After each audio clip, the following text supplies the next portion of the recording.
تماس گرفتن توی ترافیک بارانی تهران مونده بودن، ولی خوشبختانه ما این بخت رو داشتیم که ایشون برسن و بتونیم باشون صحبت کنیم. شب بخیر. شب شما و بینندگان عزیز هم بخیر. تو دردسر افتادین با بارون. با سپاس بیکران از این باران زیبا یاد این شعر از سعدی میافتم که میفرماید باران که در لطافت طبعش خلاف نیست، در باغ لاله روید و در شوره‌زار خس. به هر حال این بارون نعمت، ولی مثل هر نعمت دیگری اگر که ما براش مهیا نباشیم میتونه به یک سری دردسرهایی منجر بشه. طبیعی. من با توجه به اینکه بحث برنامه ما بیشتر پیرامون فرهنگ سلامت جسم و جان و رابطه‌اش با یک هم درست شد آیده. خب خدا را شکر. عرضم به حضور شما که صحبت از درخت بود. بله. و من چقدر واقعا لذت بردم و چقدر نوستالژیا داشتم از اینکه این واقعا این باغ‌ها، این کوچه باغ‌ها، من توی این کوچه باغ‌ها قشنگ خاطره دارم، یادمه و همچنان خوشبختانه در محله‌ای از تهران زندگی می‌کنیم که پیرامون اون باغ زیاد و انشالله که زنده و پایدار بمونم. ببینید درخت رو ما اگر نگاه بکنیم یک فوتوتراپیسم منفی داره و یک ژئوتروپیسم منفی داره و یک فوتوتراپیسم مثبت. یعنی شاخه هاشو به سمت نور میکشه و ریشه هاش رو به سمت اعماق زمین میده. وقتی که صحبت از فرهنگ میشه به نوعی میتونیم اینجور نگاه بکنیم که ما برای اینکه بتونیم سبز، سالم و سرحال زندگی کنیم باید ریشه هامون رو تا اونجایی که میتونیم به سمت عمق بدیم. یعنی در اصل ریشه هامون رو باید حفظ بکنیم. ریشه های ما فرهنگ ماست. پس ما اگر که بتونیم رابطه خوبی با فرهنگمون داشته باشیم میتونیم متناسب با فرهنگمون راهکار درست زیستن در جهان امروز رو با مناسبات صنعتی و سرعت بسیار زیادش پیدا بکنیم. اگر که ما ریشه‌مون رو نتونیم خوب مراقبت بکنیم مثل هر درخت بسیار بسیار تنومند دیگری که خیلی هم ممکنه شاخ و برگ پر شکوهی داشته باشه با ریشه خشک میتونه خیلی خب این چه نسبتی پیدا میکنه با تخصص شما و بحث شما که ترانسپرسونال سایکولوژیه؟ ما صحبتمون برای بینندگانی که دنبال میکنن پیرامون این بوده که ما برای اینکه به سلامت جان، به روان نیک، به آرامش پایدار دست پیدا بکنیم باید بیایم از بدنمون شروع کنیم. من عرض کردم تو برنامه‌های قبل که روانشناسی قرن 21 توجهش بیشتر به بدن و یک روانشناسی کلنگره، یعنی تمامی جنبه‌های زندگی انسان رو مورد مطالعه قرار میده و سبک زندگی ما رو ریشه و اساس شادمانی و بهزیستی ما میدونیم. یعنی شما معتقدین که اگر ما حتی درخت‌ها رو قطع کنیم باعث میشه که زندگیمون تغییر کنه؟ اصلا صحبت فرهنگ شد. ببینید ما برای اینکه من میدونم که برخی از بینندگان این برنامه رو یک شنبه ها دنبال میکنن و میخوان که یک سری بحثا به هم مرتبط باشه. من یه اشاره‌ای بکنم که ما گفتیم برای این سلامت جسم و جان ما یه مقدار در مورد خوراک صحبت کردیم. درسته؟ حالا در مورد خوراک اگر بخوایم نگاه بکنیم، خوراک هر فرهنگی ویژگی‌های بومزیستی یا اکولوژیکی همون منطقه رو داره. ما گفتیم که میوه هر منطقه برای مردم اون منطقه توسط خداوند بزرگ آفریده شده. یعنی هستی، یعنی طبیعت بر اساس نیازهای اکولوژیک، نیازهای بومزیست هر منطقه گیاهان مشخصی داره، حیوانات. سلامت جسم ما یکی از مباحثی که مطرح میکنیم عادات خوراکیه و گفتیم که هر انسانی در هر جایی که زندگی میکنه یک فرهنگ غذایی خاص داره. ببینید ما یکی دیگه از چیزایی که گفتیم در مورد غذا خوردن این که ما غذای میتونیم خیلی غیر آگاهانه بخوریم، میتونیم غذای آگاهانه بخوریم. میگه ابر و باد و مه و خورشید و فلک در کارن تا تو به غفلت نخوری. غفلت در برابرش آگاهی قرار میگیره. تمام صحبت ما در مباحث سلامت جسم و جان و در روانشناسی ترانسپرسونال آگاهی و آگاهانه زندگی کردنه. ما وقتی که غذا رو آگاهانه میخوریم، آرام میخوریم، با طمأنینه میخوریم و با عشق تهیه‌اش میکنیم. در برابرش ما غذای فست فود رو داریم که خیلی سریعه، خیلی فکر نشده است، هم تهیهش هم خوردنش. بعد وقتی که میایم نگاه فرهنگی میکنیم میبینیم که هر منطقه‌ای برای خودش یک سری غذاهایی داشته که اشخاص نگهداری غذا رو به اون صورت انجام میدادن. مثلا در اروپا به خاطر اینکه می‌خواستن شیوه نگهداری گوشتشون درست کردن کالباس بوده.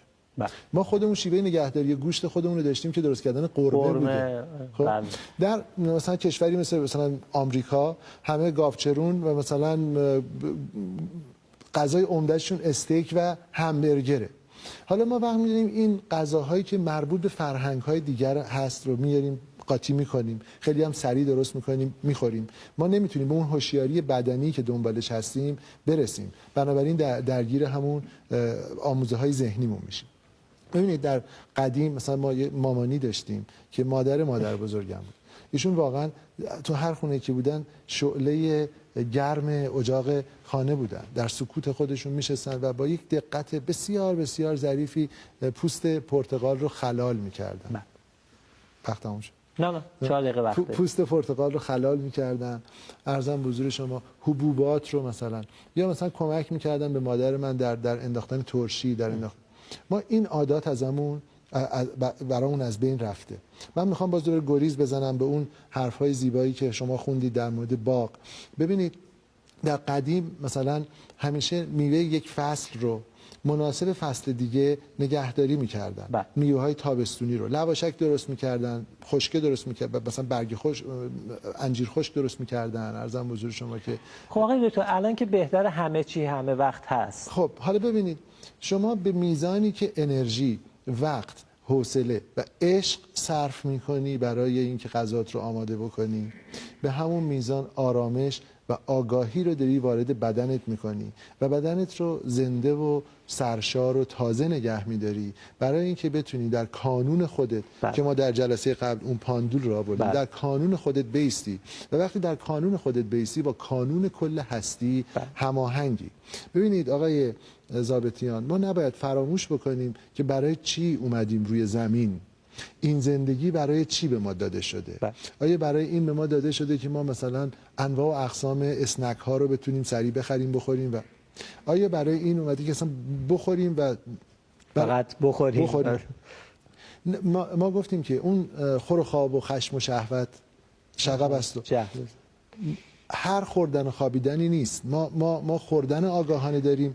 من معذرت میخوام حرفتون قطع میکنم چون خیلی زمان کوتاهه. میخوام اینو ازتون سوال بکنم. حالا اینی که شما میفرمایید آیا آزمایش شده؟ یعنی اینکه میفرمایید که آقا ما اگر غذایی بخوریم که عاشقانه تر درست شده، آیا این یک در واقع نتیجه گیری علمی داره؟ یه آزمایش معروفی هست که به نوع دیگه هم روی مولکول‌های آب آقای دکتر ایموتو انجام داده. یک ظرف برنج رو گذاشتن، ژاپنی‌ها این آزمایش رو دادن. یک ظرف برنج رو گذاشتن تو یک شیشه، برنجی که با طبخش یکسان بوده دو تا شیشه مختلف گذاشتن و به یکیش کلمه عشق رو گذاشتن و روی دیگری کلمه نفرت رو گذاشتن.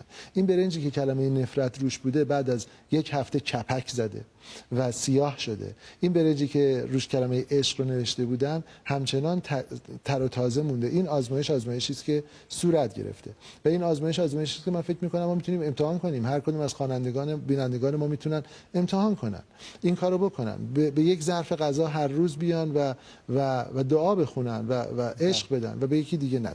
ببینید من خیلی سریع میخوام این نتیجه بگم در مورد هوا. ببینید ما وقتی که بیایم به عادات فرهنگی خودمون در غذا، بعد هوای تازه برامون مهم میشه.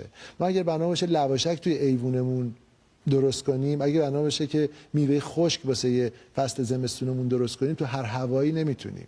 پس آگاهیمون نسبت به ضرورت هوای سالم بالا میره. وقتی هوا سالم بشه که ابو علی سینا میگه شرط اول برای سلامته، بسیاری از مشکلات روانی خوب میشه، بسیاری از مشکلات جسمانی خوب میشه. پس اینجوریه که توجه به فرهنگ میتونه آگاهی ما رو ببره بالا. بسیار ممنونم آقای دکتر. خیلی دوست داشتم که بیشتر صحبت کنیم. ببخشید که این 2 دقیقه وقت داریم. چقدر خوب 2 دقیقه دیگه به اون وقت دادن که بتونیم ما بحثمون رو جدا کنیم. پس این در واقع یک پایه علمی داره که وقتی که ما میگیم که غذای خوب بخوریم، میتونه روی آرامش وجودی ما تاثیر بذاره.